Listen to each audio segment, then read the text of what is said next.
Assalamualaikum warahmatullahi wabarakatuh. Perkenalkan, nama saya Yunisa Presisia Murtidewi dari jurusan Bimbingan dan Konseling kelas 1B. Di sini saya akan mempresentasikan materi hari pertama LK. Yang pertama yakni IMAPKIN. IMAPKIN merupakan singkatan dari Ikatan Mahasiswa Bimbingan dan Konseling Indonesia. IMAPKIN adalah forum yang menggabungkan mahasiswa bimbingan dan konseling seluruh Indonesia. IMAPKIN berfungsi sebagai wadah aspirasi dan aktualisasi perjuangan mahasiswa BK Indonesia. Dan juga IMAPKIN berfungsi sebagai forum silaturahmi mahasiswa BK di seluruh Indonesia.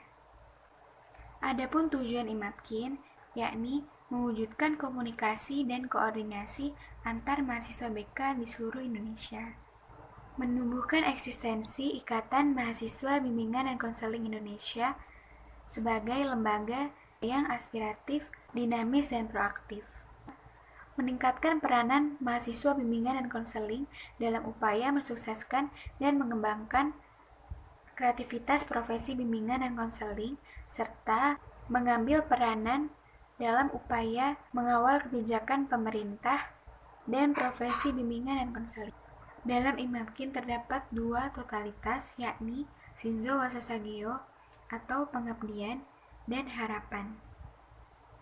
Kegiatan-kegiatan dalam IMAPKIN antara lain musyawarah daerah, musyawarah wilayah,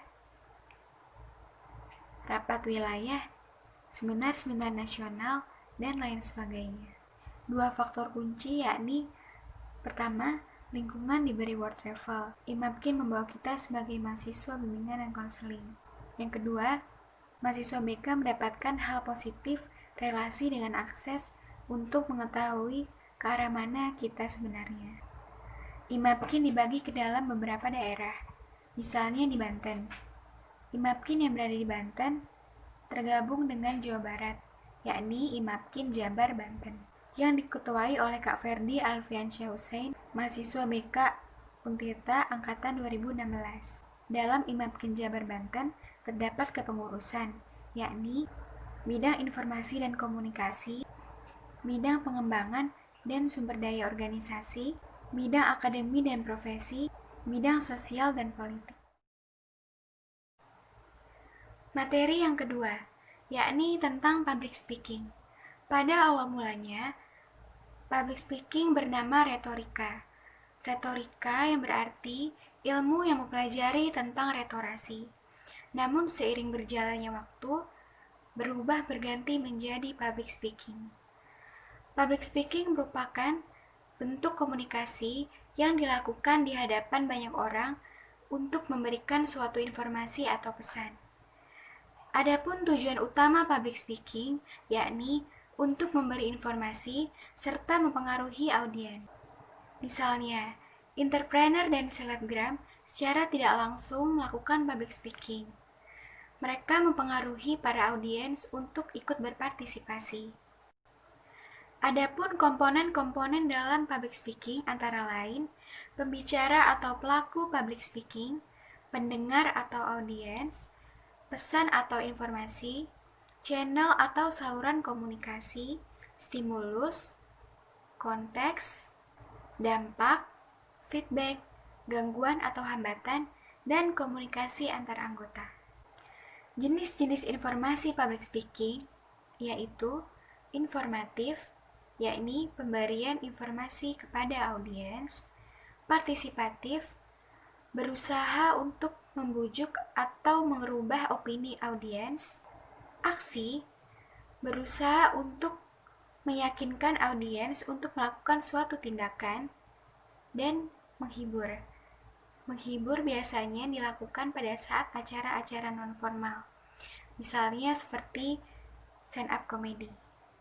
Alur public speaking yang pertama, canalizing ideas, yaitu proses pemilihan pesan atau informasi yang akan disampaikan. Planning design yaitu proses merancang tata cara penyampaian informasi atau pesan. Mapping your route yaitu merencanakan kerangka atau bagan penyampaian pesan. Yang terakhir, acquiring knowledge yaitu menambahkan isi pesan atau informasi yang sesuai dengan tujuan public speaking. Faktor-faktor yang mempengaruhi public speaking yaitu ada gaya bahasa, ekspresi wajah, suara, dan perbedaan kata. Terdapat 3 metode dalam public speaking, yaitu metode naskah. Metode naskah biasa dilakukan ketika hendak menyampaikan banyak informasi kepada orang. Misalnya ketika hendak berpidato. Metode hafalan, yakni menghafal suatu informasi yang akan disampaikan. Dan metode spontanitas, yakni dilakukan dengan secara spontan. Biasanya sudah memiliki informasi terlebih dahulu. Kesalahan-kesalahan yang sering dilakukan public speaker yaitu gugup atau pengulangan kata, berbicara dengan cepat, berbicara terlalu pelan, suara serak, suara melemah ketika pada akhir sesi, memberikan pernyataan sebagai pertanyaan, dan berbicara dengan monoton. Tips percaya diri dalam public speaking yakni berbicaralah untuk memberikan informasi kepada audiens. Pahami poin-poin yang akan disampaikan, berinteraksi dengan audiens, gunakan bahasa tubuh, memahami audiens, seni dalam berbicara, hindari kata pengisi atau filler word, dan banyak berlatih untuk lebih percaya diri lagi. Materi ketiga, tentang analisis SWOT. Analisis SWOT adalah instrumen perencanaan strategi untuk membaca kemampuan dengan menggunakan kerja kekuatan, kelemahan, peluang, dan ancaman. Analisis SWOT sebagai alat pengukur kemampuan diri. S yang berarti strength atau kekuatan.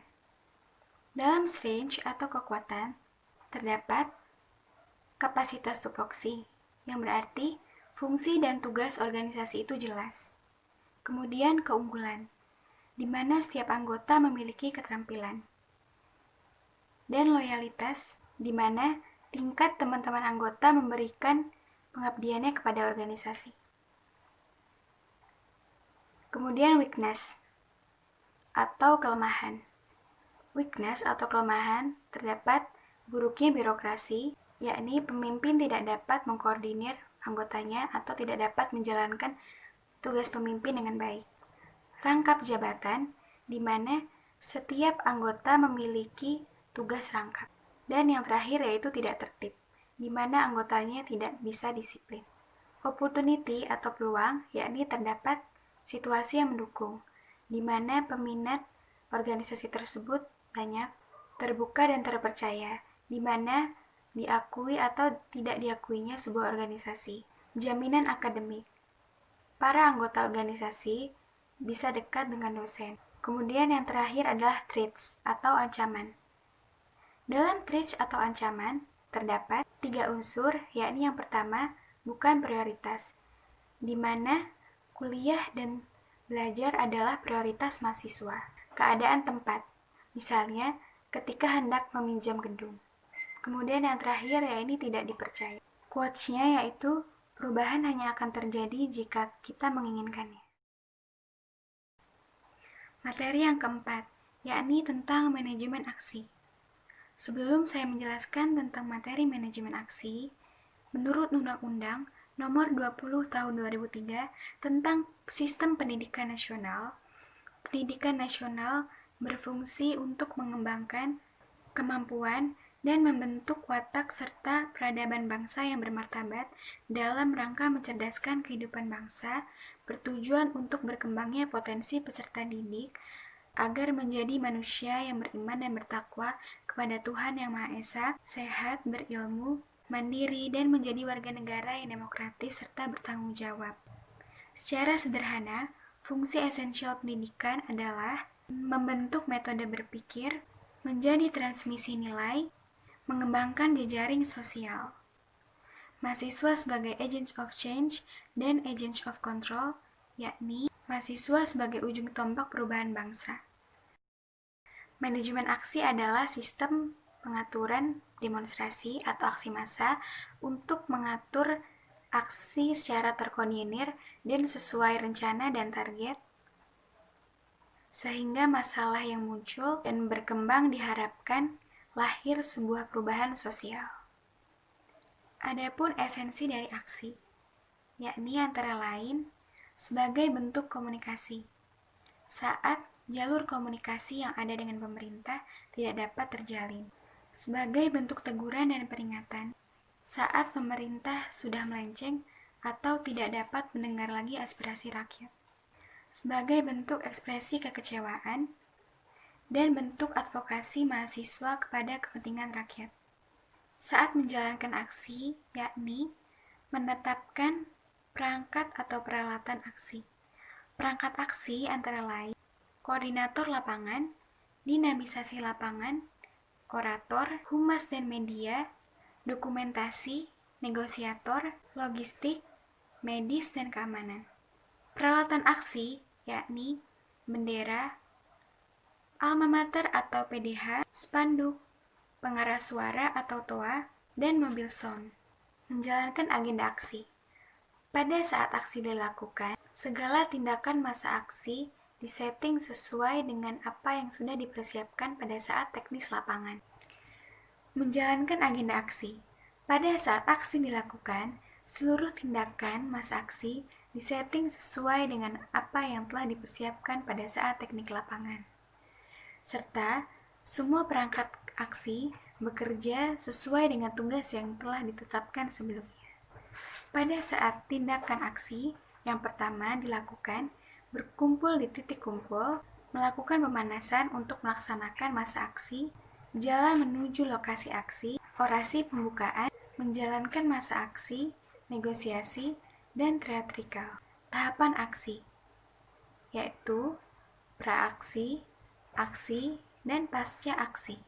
Dalam praaksi, ada beberapa hal yang harus dipersiapkan dan dilakukan, yaitu konsolidasi, kajian dan audiensi, melakukan teknis lapangan, mengajukan pemberitahuan aksi, menetapkan isu dan tuntutan, membuat perangkat aksi, membuat agenda aksi, menentukan masa aksi, menentukan titik kumpul, dan mempersiapkan peralatan aksi.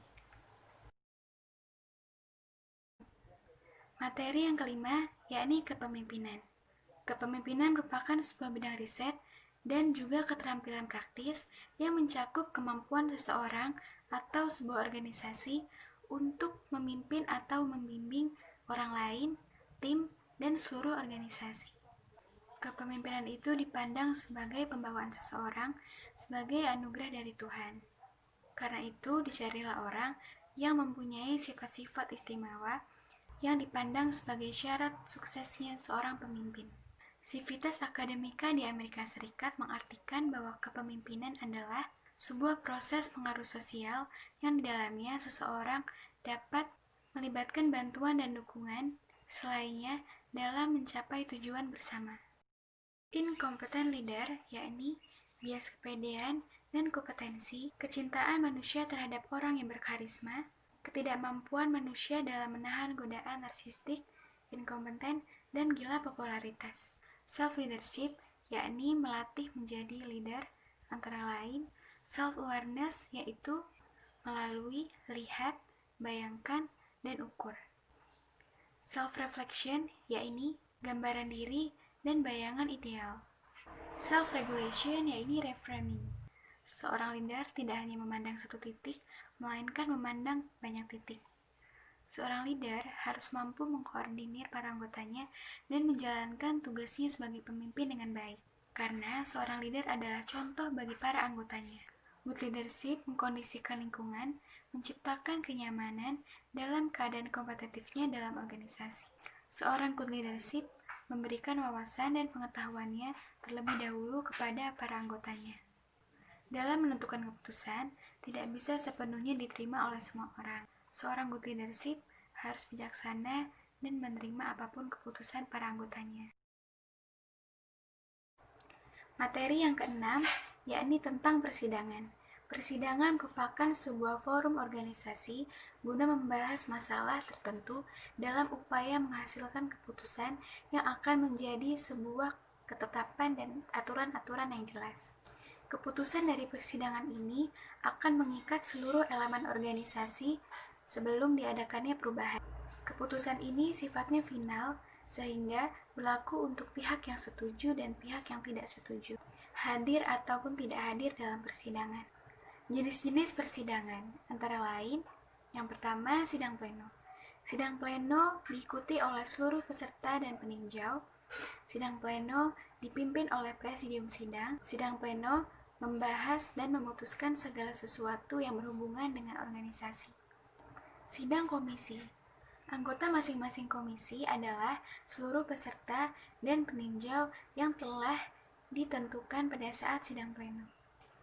Sidang komisi dipimpin oleh pemimpin dan dibantu oleh sekretaris sidang komisi. Pimpinan sidang komisi dipilih dari dan oleh anggota sidang komisi. Sidang paripurna. Sidang paripurna diikuti oleh seluruh peserta dan peninjau permusyawaratan. Sidang paripurna dipimpin oleh presidium sidang. Pihak-pihak yang terkait dalam persidangan yakni presidium sidang dan peserta sidang. Presidium sidang adalah orang yang memimpin dan mengendalikan jalannya persidangan.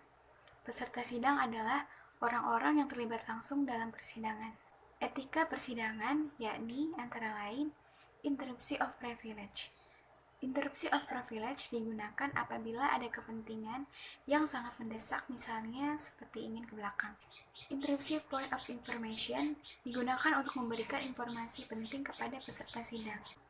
Interruption point of order yakni bersifat meminta kepada presidium sidang untuk mengambil tindakan dan usulan baru yang berkaitan dengan permasalahan yang ada dalam persidangan.